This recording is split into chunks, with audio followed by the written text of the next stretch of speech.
Toleransi adalah ketika kita tidak hanya bisa hidup berdampingan dengan orang-orang yang mempunyai kepercayaan yang beda, tapi juga bisa mengapresiasi kepercayaan yang mereka punya, bisa melihat keindahan dari adat-adat yang berbeda dari yang kita miliki, gitu. Jadi bukan hanya sekedar bisa hidup dalam satu bumi dengan orang-orang yang berbeda, tapi juga bisa mengapresiasi dan berusaha mengerti cara berpikir mereka. Agar kita pun bisa menyadari, tidak apa-apa kok mereka berbeda dengan saya, tapi bukan berarti apa yang mereka percaya itu sesuatu hal yang salah. Ya mungkin ini kepercayaan yang saya punya dan ini yang menurut saya paling benar, tapi tidak menutup kemungkinan bahwa ya mungkin apa yang mereka ketahui juga benar, gitu. Oke, baik. Kita juga harus ingat Indonesia itu negara yang punya budaya berbeda-beda. Jadi kita harus saling toleransi dan saling respect budaya dan agama satu sama lain. Jangan berantem dan pokoknya kita harus saling respect. Itu penting banget. Respect one another's beliefs and and cultures, I guess. Makasih Cinta, bagus banget pesannya. Walaupun mungkin gue dan Iksan berbeda, tapi bukan berarti kita tidak bisa saling mengasihi, ya kan? Oke, tapi Iksan selalu mencari yang sama terus ya? Iya, sama Tyson, ya kan? Cari yang beda deh sekali-kali. Kenapa kita Kristen boleh makan babi? Kenapa bahkan lebih cenderung, kenapa kita harus makan babi? Anda pernah baca di Alkitab Yesus ngusir setan di Gerasa? Masuk kemana setannya? Yang minta masuk ke babi siapa? Setan. Dia yang bilang sama Tuhan Yesus pakai bahasa gaul, bos ada babi no, boleh nggak kita ke sono? Sok monggo. Jadi setan masuk ke babi. Dengan kita makan babi, kita makan selesai.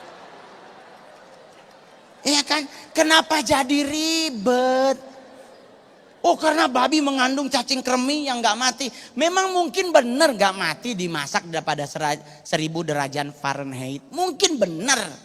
Tapi sekarang perkaranya adalah apakah babi itu kita makan kita kunyah atau tidak. Ya kalau kita kunyah putus cacingnya Pak. Yang mati juga tuh cacing.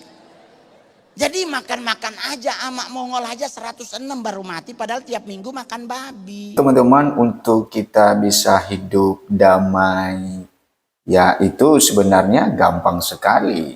Ya, tinggal kita saling menghargai saja. Bahkan kalau kita sama-sama satu agama pun, kalau tidak saling menghargai, maka itu bisa kacau balau. Apalagi kalau beda agama, apalagi kalau beda adat istiadat dan budaya, kalau tidak saling menghargai, maka itu yang membuat terpecah. Nah sebenarnya ya karena kita berada di negara Indonesia yang sangat berbeda-beda adat istiadat, soal kepercayaan, soal makanan, maka tentu ya, yang kita lakukan itu saling menghargai saja, jangan mengganggu yang lain. Ya, memang apa yang disampaikan oleh Mahfud MD tadi bahwa ya jangan dikit-dikit mengharamkan karena itu yang bisa membuat orang bisa berpecah, teman-teman. Nah, tentu pesan-pesan yang disampaikan oleh Cinta Laura tadi adalah sesuatu hal yang sangat bagus bagi generasi muda saat ini, teman-teman. Ya, karena harus ditanamkan di hati pikiran generasi-generasi muda saat ini. Makanya sangat perlu sebenarnya di sekolah itu, ya disitulah dibentuk karakter seseorang, karakter anak-anak itu pada saat sekolah. Ya, karena nantinya kalau dia sudah besar, baru dibentuk karakternya, pemikirannya seperti apa, maka sangat susah sekali. Makanya sangat pas itu kalau di sekolah itu adalah tempat untuk membentuk karakter selain dari menimba ilmu, pengetahuan, maka di situ juga berperan penting ya guru-guru untuk membentuk karakter setiap siswa. Karena disitulah mulai nantinya dia akan menjalani masa depannya, menjalani kehidupannya yang sesungguhnya di masyarakat sosial ini, ya kalau dia sudah kokoh ya dalam pembentukan masa-masa sekolah. Makanya sangat perlu sekali ditanamkan bahwa toleransi itu sangat penting sekali. Karena kalau kita tidak ada toleransi, ya maka tentu kita tidak bisa hidup. Ya kenapa? Kalau kita misalnya merantau di negeri orang atau kita berkumpul di satu komunitas yang satu, maka tentu kebiasaan di situ ya berbeda dengan kebiasaan kita. Nah, bagaimana kita bisa diterima di komunitas itu kalau kita tidak punya sikap toleransi? Tentu kita tetap mempertahankan apa yang kita mau, yang menjadi kebiasaan kita dulu. Nah, ini yang salah. Harusnya bahwa ketika kita nyampai di suatu komunitas itu, maka kita bisa menyesuaikan diri, kita menerima keadaan mereka, dan mereka juga menerima keadaan kita, dan saling melengkapi, teman-teman. Nah, itu yang kita harapkan sehingga negara kita ini bisa maju dan nantinya akan menjadi negara hebat. Nah, sekarang kita beralih melihat bagaimana kasus ijazah Pak Jokowi ini juga kasus yang sangat lama dan sangat berbelit-belit dan drama-dramanya sangat panjang sekali. Ya, oke teman-teman, selamat datang kembali di channel ini. Roy Suryo sebut P19 soal berkas perkara kasus ijazah Jokowi yang dilimpahkan, apa artinya? Nah, kita masih melihat bagaimana perkembangan kasus ijazah Pak Jokowi ini, teman-teman, yang masih terus bergulir, dan tentu ada hal yang diprotes seperti yang kita bacakan tadi, yang diprotes oleh Roy Suryo yang mengenai perkara ya P19 yang dilimpahkan. Nah, apa artinya kata Roy Suryo? Oke, di sini dikatakan bahwa istilah P19 mendadak ramai dibicarakan publik ya setelah Roy Suryo menyinggung dalam polemik pelimpahan berkas perkara dugaan ijazah palsu Presiden ke-7 Republik Indonesia Joko Widodo.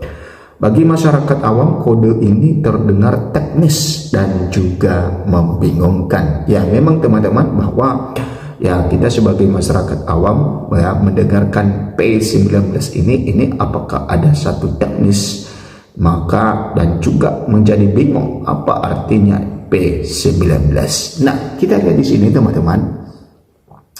Ya, makanya ya di kasus Pak Jokowi ini, ya maksudnya di kasus ijazah Pak Jokowi ini, ya selain berbelit-belit, maka kita juga dibukakan ya menambah wawasan-wawasan kita mengenai hukum di negara kita ini. Ya seperti P19 ini kita bisa mengetahuinya, teman-teman.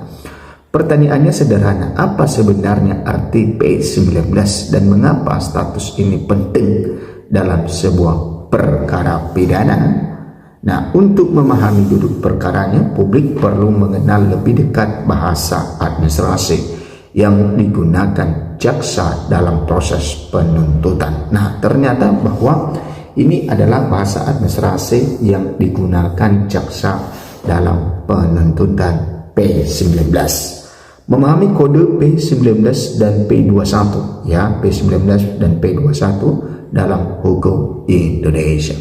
Menurut penelusuran suryo.co.id, dalam sistem peradilan pidana, maka di pidana Indonesia, proses penanganan perkara tidak berhenti di tangan polisi. Artinya proses perkara itu ya tidak berhenti di tangan polisi. Artinya bukan ya akhir ya perkara itu diadili di tangan polisi. Nah, setelah penyidikan selesai, berkas perkara akan dikirim ke kejaksaan untuk diteliti. Ya, setelah selesai penyidikan, maka ya semuanya akan dikirim ke kejaksaan untuk dilakukan ya diteliti. Disinilah muncul sejumlah kode yang sering disebut antara lain P18, P19, dan P21. Ya, setelah masuk ke kejaksaan yang muncul kode-kode tersebut, yaitu P18, P19, P21. Kode-kode ini merupakan bagian dari administrasi kejaksaan dan menandai tahapan penting sebuah perkara.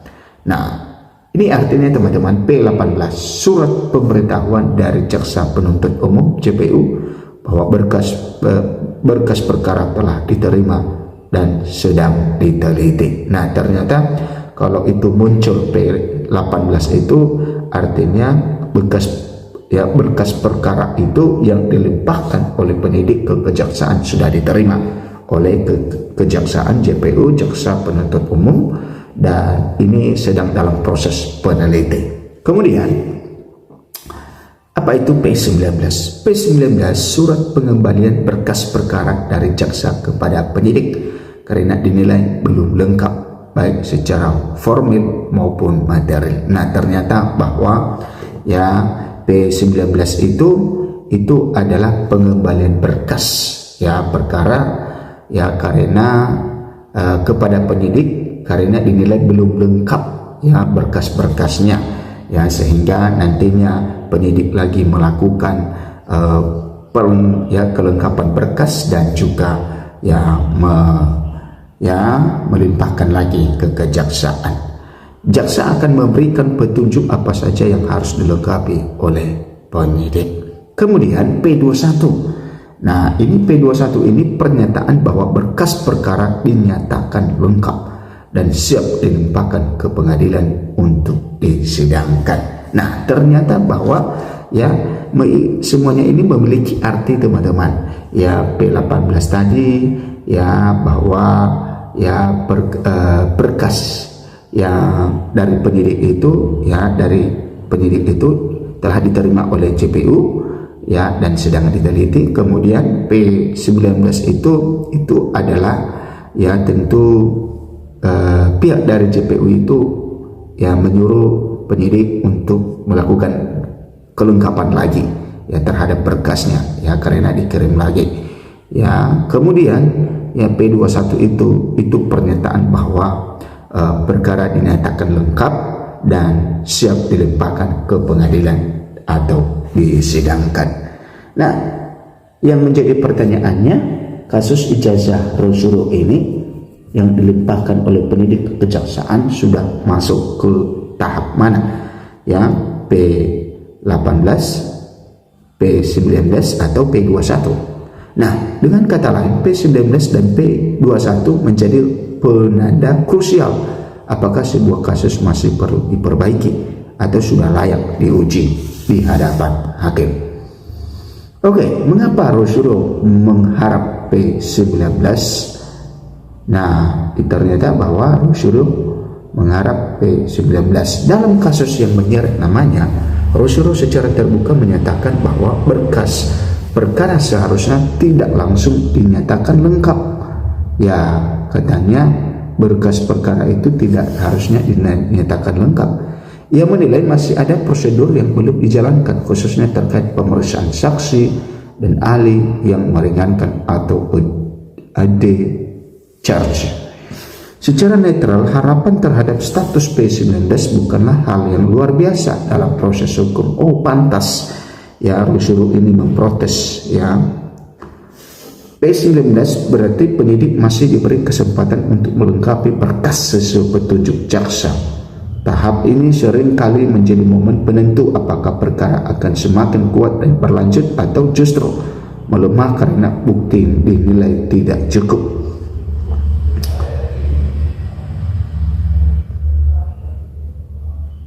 Nah, kemudian teman-teman, bagi tersangka P19 kerap dipandang sebagai ruang koreksi prosedural sebelum perkara benar-benar masuk ke pengadilan. Peran vital jaksa peneliti. Di balik kode-kode tersebut ada peran penting yang sering luput dari perhatian publik, yakni jaksa peneliti. Mereka adalah penjaga gerbang sebelum sebuah perkara diproses oleh hakim. Juga jaksa peneliti bukan sekadar memeriksa kelengkapan administrasi, tetapi juga memastikan keseimbangan alat bukti, kesesuaian prosedur, dan terpenuhinya hak-hak hukum para pihak. Nah, prinsip ini semakin ditekankan dalam pembaruan KUHP dan KUHP yang menekankan pentingnya keberimbangan antara pihak pelapor dan terlapor. Dengan kewenangan tersebut, jaksa memiliki tanggung jawab besar agar tidak ada perkara yang dipaksakan naik ke persidangan dengan bukti yang lemah atau proses yang cacat.